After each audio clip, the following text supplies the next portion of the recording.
What's going on, everyone? We are Tottenham TV here, back with another Tottenham update. And with January just around the corner, it's time for some weird and wonderful transfer rumours coming up this January. And obviously we're linked with here, there and everywhere. A lot of players to be linked with. And we've got Brian Daigle joining us, who I'm sure is certain Tottenham are going to do some good business in January. Oh, yeah, I'm certain. I mean, with the rumours I had last Friday, and now these ones with you. I mean, these ones are goddamn...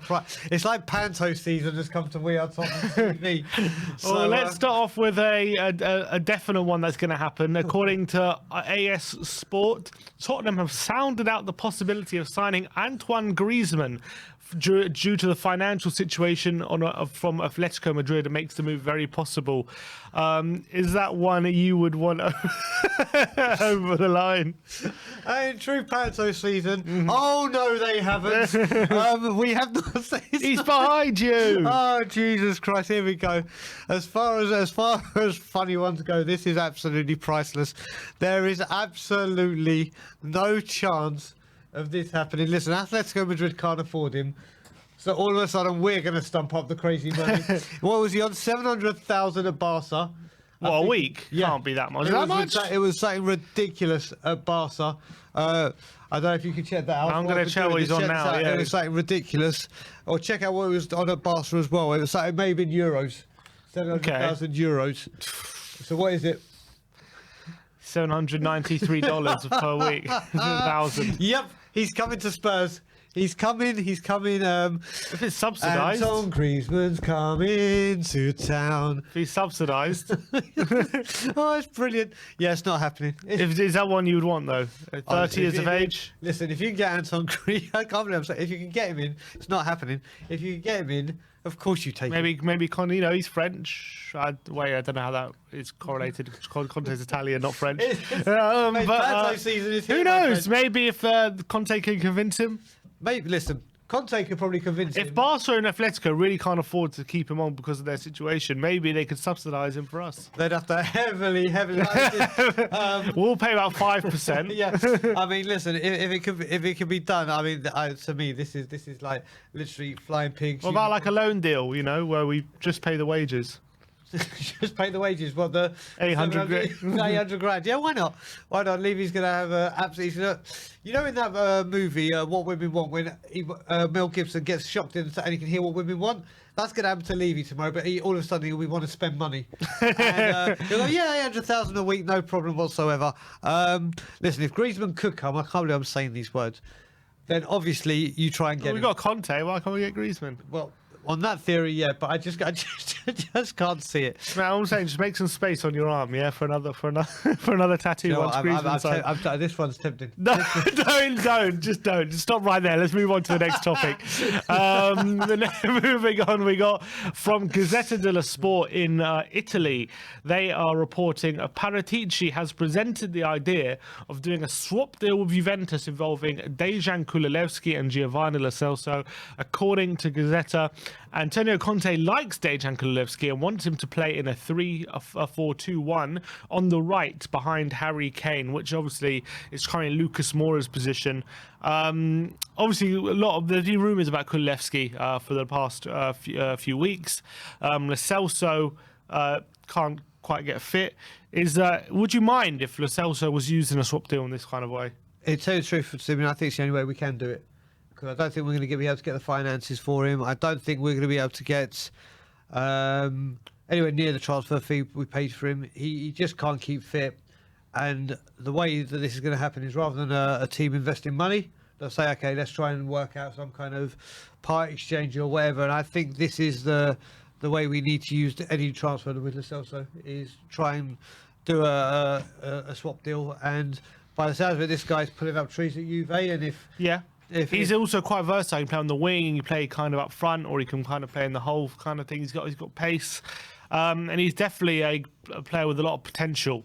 And maybe it's time to cut our losses with Lo Celso, despite a player who I think has got a lot of quality, and I think he's shown for Argentina how good he can be. But I just feel like at Tottenham, I'd maybe just need new scenery or something, because he just can't seem to get on the football pitch. Yeah, but not just that. You look at it, I didn't realise how versatile this player was.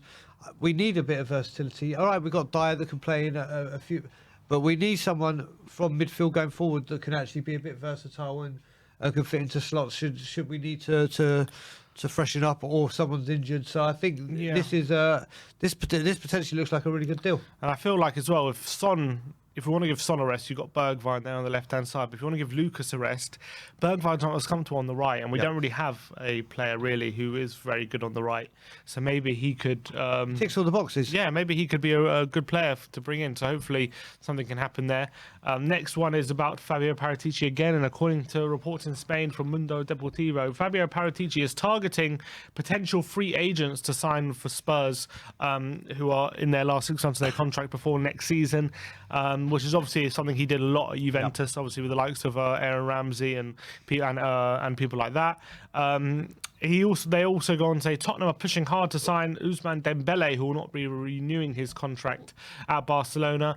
He's held talks with Bayern Munich and PSG, but everything indicates he will join a side in the Premier League.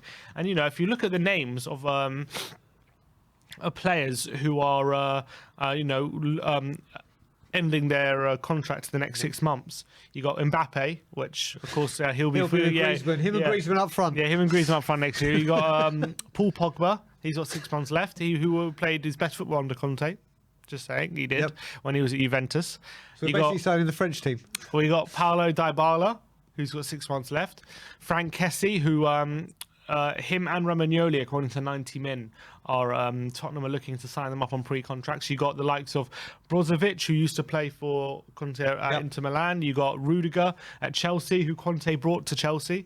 You've got Nicolas Sula from Bayern Munich. Then you Ousmane Dembele, Belotti. So many good names. Tarkowski from Burnley, who I don't mind. Like, do you think there's a lot of a lot of value to be had in the contract expiring market? Yeah, there is. I mean, the one that sticks out, I know he talks to me about it a lot, is Belotti. We were rooming, funnily enough, we were rooming with most of these people, but Belotti is a guy that you could get in on a pre-contract or literally try and get him in for a little bit of money in January or potentially for free. He could be a striker at a situation that he could be good. Yeah, there are some targets that are seriously available there, and it's a good. And it's something he did at Juve, didn't he? A lot. He did. I mean, Aaron Ramsey didn't exactly work out best for him. No, and they signed him for 400 grand a week. Yeah. But I think they did get a lot. I think Pirlo maybe he must have brought on a free. Like a few of them, they got them on a free transfer. And they turned into good big players for them. They've done that. Definitely used to be something they used to do comment on. Well, the thing is as well, once they sign these pre-contracts, their value doubles or, depending on their age, goes up significantly once you've got the deal done anyway. So there are a few things. You even look at what Conte did last season with Ashley Young. He brought him in the January transfer window. So he has got experience as well as Paratici getting these deals done and getting them over the line with success. So it does look like a window where there are quite a few special players that are available at this in this 6 month period. I agree. And one defender we're definitely going to be after whose contract expires in 6 months is Serge Aurier. Why, mate? That would just be 6 months free transfer. He takes Aurier back. You know what? Where the hell is he? He can't. He's at Villarreal. Okay. We sign him. He becomes second best right back in the squad. Could you imagine? Could you imagine if we actually signed him back? I don't think releasing him on a free. Oh, that would just be typical. But yeah, from what you're saying, those players up before there are a few good names up there. Hopefully we can get. But when it's a choice between, they've got 6 months left on their contract. Yep. Do you pay about a small amount of money now and get them in immediately, or do you just sign them on the pre-contract and have them come in? It depends who it is. If it's Kessie, I'd like to see Kessie here right now. I'd love to see him right now, but I was speaking to someone, I can't remember who it was. I think it might have been a great new guy on the scene called Ian, who was saying when he's at Milan and they could win a championship and whatever, do you want to leave the club when you're on the verge of winning a championship? So it all comes down to the finances, doesn't it? But someone like Kessie, we need if we're going to sign a really good player out of that lot, one of them needs to come like now. Because the value will be within our budget, and we need reinforcements. I agree. And last but not least, according to Corriere dello Sport out in Italy, Napoli have identified Tottenham centre-back Davinson Sanchez as a loan target, but Antonio Conte is set to block any potential move for the defender. Is this one, like, obviously a lot of people have been saying for us centre-backs priority, but we actually do, in terms of depth, we technically do have 6 centre-backs on the books, so we might need to get rid of some centre-backs before we bring someone in. And if there is an opportunity to let Sanchez go and bring someone in, is that something we should look at? For me, no. I've been going on for weeks now about how I think Sanchez, there's a player there, he just needs to be in that back three and feel appreciated. And the relationship he's built up with Dyer and Davies, who would have thought it?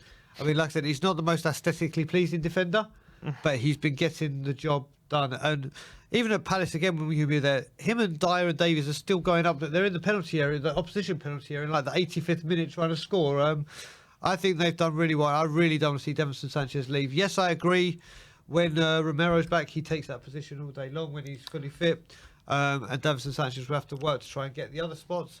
But I don't want to see him go. But let's give you a scenario that, look, we want another centre back, right? Yeah. For competition. Let's say we put Rodon, Sanchez, and Tanganga up for sale to make room for a centre back.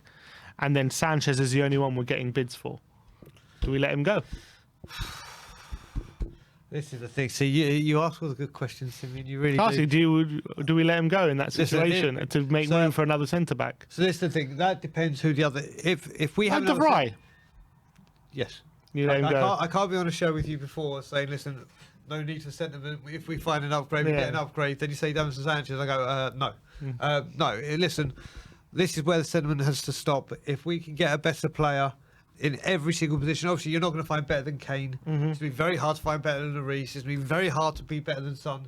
But if you can get an upgrade on the others, then as much as we love the players or don't like, you have to do it. I just feel like I like Sanchez. I really do. I think as much as I criticise him in the past because I feel like he's never been a defender who's very comfortable on the ball, I always rated his ability to defend. I think when he puts defence first, like he's actually on one-on-one situations, he's really good. He's very quick. He's very hard to beat. He's can do a really effective slide challenge.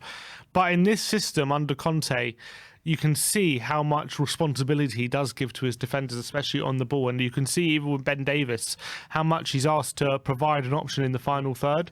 And with Sanchez playing on that right-hand side, he's expected to do the same. And he's doing as well as he can, but I just don't think he's ever going to be of the quality to really be as effective in that position as someone else possibly could be. And as much as he's a good defender, I don't know if he'll ever be the perfect fit for Conte, and that's what I'll worry about. No, I mean, actually, we know when in his first season when he was in a back three with Toby and Jan, he looked sensational. Yeah. Because he was in a back three, but also he had the two very best in the Premier League at the time. Then in a back four, he looked really shaky. But if we just go on over the Conte time, forgetting last season with Mourinho and the Man City thing, he came on against Vitesse on Conte's first game. Within seconds, he got a really nasty injury. Could have been very serious, but got a bandage on. Came back out like an absolute warrior, heading everything. Did the same against Leeds when he came on. Then obviously Romero picked up his, and he's had a first. Yes, we've conceded a couple of goals, but we had a few clean sheets. And yes, those defenders are quick to make a mistake, because it's those players. It's not a Romero or like when we had a Vertonghen. It's like, oh, he's been doing so well. It's all right. He's set. Everyone's quick to jump on them. You're right. He has been very, very good under Conte, and he deserves some respect. Yes, he makes he's going to make a couple of slip-ups, but they're not being punished like they were last season or whatever. And he's settled, but like you said, again, it comes back to if there's an upgrade and if there's a better option, you do it. You have to do it, and that's what we need to do. But then. It's not down to Sanchez. It will be down to Conte, but I have a feeling it's going to be down to a bigger person with what we do in January. But that's to be... Either way, I don't think we loan him out. I can't see that happening. Yeah. But yeah, look, that's all the news we got time for today. Thank you everyone for joining us. Thank you, Brian, for filling in on the update. 2021. That is. I hope everyone has a very good New Year's. I hope we get some new signings in the new year. That can be our New Year's resolution. Some nice new shiny signings for the squad, for help Conte. That'll be nice. That'll be hopefully it's Daniel Levy's resolution. But thank you everyone for joining us today.